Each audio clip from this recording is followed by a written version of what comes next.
Hey, what is up guys? My name is Harrison Barron. Thank you guys so much for checking out my channel. Now in today's video, as you could probably have guessed by the title, is value first. And what is the value first method and why it's important and how is it gonna make you more money or get people to reach out to you and all of these different things.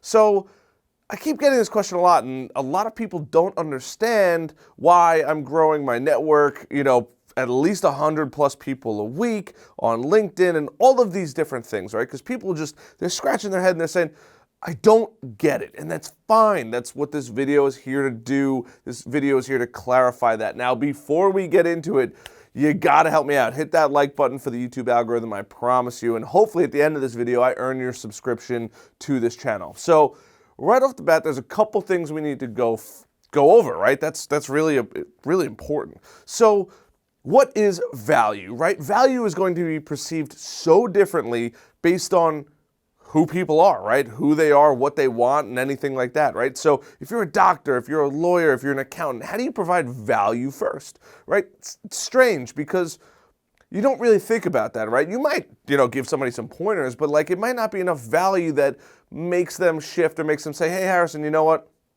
I want to do business with you, right? It doesn't work like that. So how do you get somebody to reach out to you?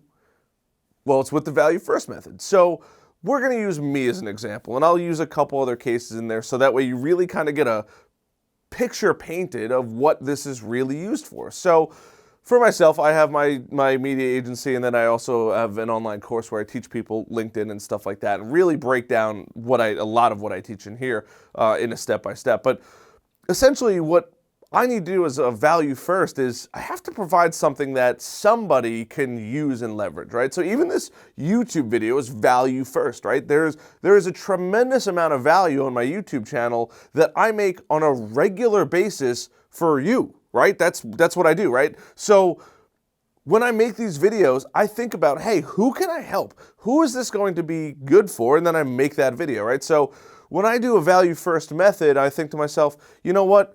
What is something that somebody would want that I already have? And something I could probably give away for free, right? So it could be a Q&A call, it could be a checklist, it could be a worksheet, or it could be something like that where I can hand somebody something, or I can have a call, or I could really spend 15 to 30 minutes and really educate somebody and provide a tremendous amount of value, right? As a financial advisor, you could say, hey, this is what's been working for other people in the past. As an accountant, you could say, hey, these are what the 5 things that businesses make common mistakes on, right? They wait too long for receivables. They wait for this, they wait for this, they wait for this, right? There's so many different areas that you might not even realize that you could provide a crazy amount of value to your end user. So how do you do that, right? Even a doctor, right? If you're a doctor and you specialize in, I don't know, let's just say bones, right? An osteo doctor. If that's the case, then telling people, hey, by the way, milk is or is not good for you, and you should, have more of this and eat more vegetables. They're actually better for increasing bone density and, reduce impacts in these areas, and typically try to, go softer, buy new shoes, right? A lot of people have foot problems and leg problems and stuff like that, and back problems, because they don't buy shoes enough. It sounds kind of crazy, but that is a thing. So by just telling people, hey, how do I add value? How do I help these people? Well, there's a couple different things, and those are some of the ways that you can add value, but now you have to think about, why did somebody want to reach out to you, right? You provided some level of value, and you've elevated their life in some point or another, right? I love giving free coaching. It used to drive my old sales coach insane because I would provide so much value. But the best part about that is closing the sale was so easy. It was so easy because I had provided this tremendous amount of value to somebody, and not that they would feel foolish to not buy, but they knew that I knew what I was talking about. I've already provided them a ton of value, right? When you watch OxyClean or anything like that, they describe and they show you the product. So that way, you know exactly what you're gonna get. And then they also offer you a full money back guarantee, and then you get to even keep the product, right? It sounds so insane when you think about it, but that's the value of a money back guarantee. You don't have to pay a dollar if you don't want to, right? You're gonna pay us now, but we'll refund your money if you don't like the product.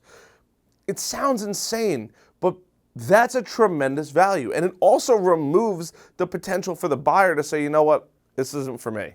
Right, so you have to think about that when you're providing value to people as a doctor, say new shoes. But now, how do you get them to buy from you? Right, not a doctor can't say, "Give me, I want my money back," or your patient can't say, "I want my money back." Right? It's kind of weird. A lawyer can't really do that. They get paid. They charge by the hour, and accountants and whatever else it might be. Right? So in the business world, you don't really have those refunds. So how do you do that? Right? So you provide extreme value. So if you're going to create a checklist, it better be a really, really good checklist. If you're going to spend 15 or 30 minutes on a call, spend those 15 or 30 minutes on a call. I love when lawyers, and this is probably the best way they could add value, is it's a free consultation, right? Let's look at what you have. Let's see if you even have a case. And if you have a case, then let's talk about how we would even proceed if we decided to work together, right?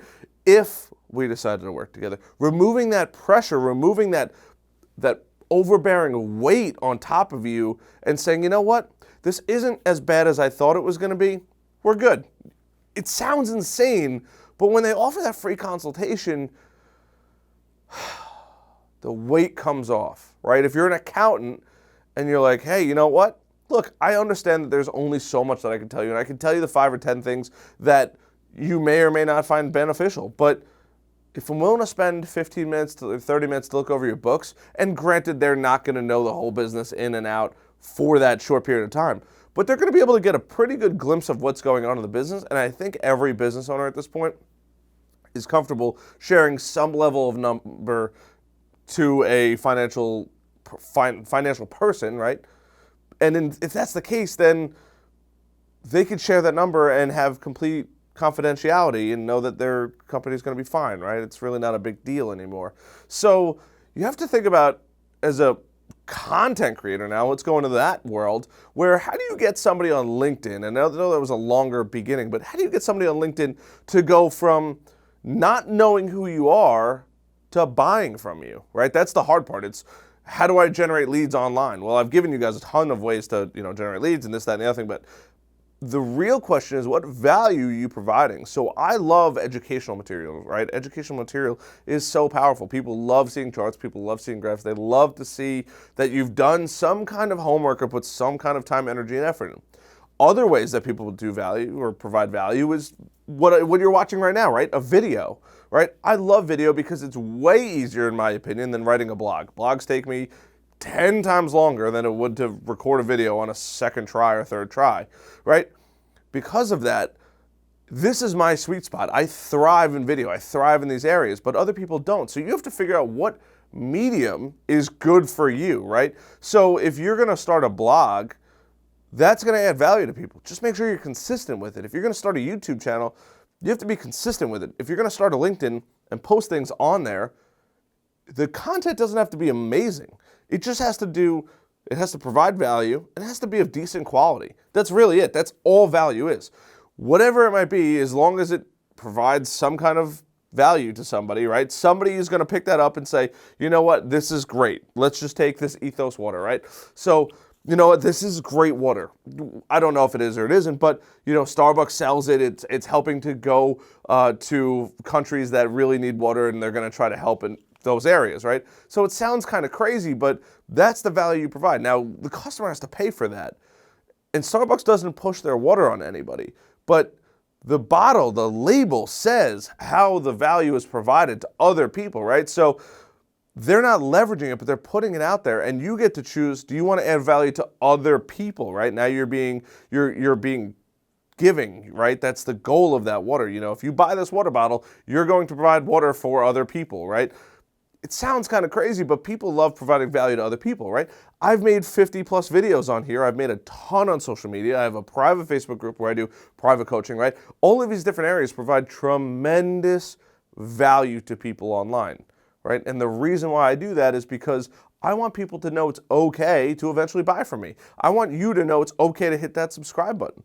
I want you to know that I would love for you to hit that like button, right? I think that you might want to help me. At least if you don't want to help me, don't hit any button. But if you want to help me, you want to see my channel grow, you want to see me produce better content and stuff like that, hitting the like button helps the algorithm. We all know that at this point. And if you hit the subscribe button, you're more likely to see my stuff. That's just how it works, right? So you have to think about these different things. But how do you provide value to your ideal customer, right? And your value proposition might be very different than other people's value proposition. And that's totally fine too. So think about things that you could do free or almost free or not terribly time consuming, right? That's going to provide huge value. If it's making videos on LinkedIn, right, that are going to educate people, that's going to eventually make them know who you are, like you because you're consistently giving them and they feel like they like you as a person and then trust you, eventually they're going to buy if they have a need for your product. That's the beautiful part about LinkedIn. You can create content over and over and over and over again, and different people are going to see it for the most part every single time. And then when that happens, they're going to reach out to you. So I don't care if you're in the mortgage industry, I don't care if you're in the title insurance industry, I don't care what industry you're in, as long as it's not regulated, and if it's regulated, you have to make sure you go through those appropriate things.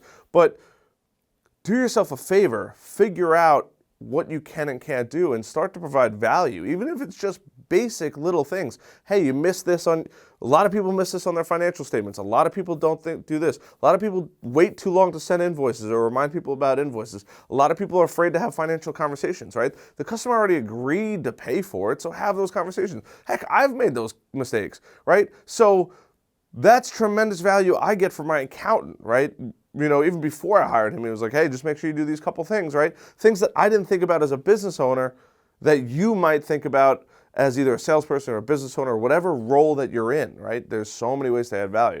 So I know this was a bit of a longer video and not so, I was very animated, but not so like, hey, do this, this, this, this, this. But there's so much value out there and you don't really realize. Think about what you consume on a regular basis. If it provides value to you, you might be incentivized to go support them, right? Sounds kind of weird, but you know, if you watch YouTube videos of the same guy over and over and over again and you want to buy Blue Apron, you might get his, you know, you might buy with his link because you know it supports him. Same concept. He's providing value first, right? The value first method is extremely powerful. It's how a lot of people buy. My name is Harrison. I hope you guys enjoyed this video. I'm going to do this completely unedited, so you're going to see all my mistakes and stuff like that. But I really had a good time. This is a video I made pretty late at night, actually. But I had a lot of fun. It was something I was really thinking about, and I said, you know what? Before I go home, I'm making this video. So thank you guys for hanging out with me. I do appreciate it. If you have not already, smash that like button, pound that subscribe button. I really do appreciate it. I look forward to seeing you guys on some other videos. Until then, see you guys later and keep crushing it. Bye.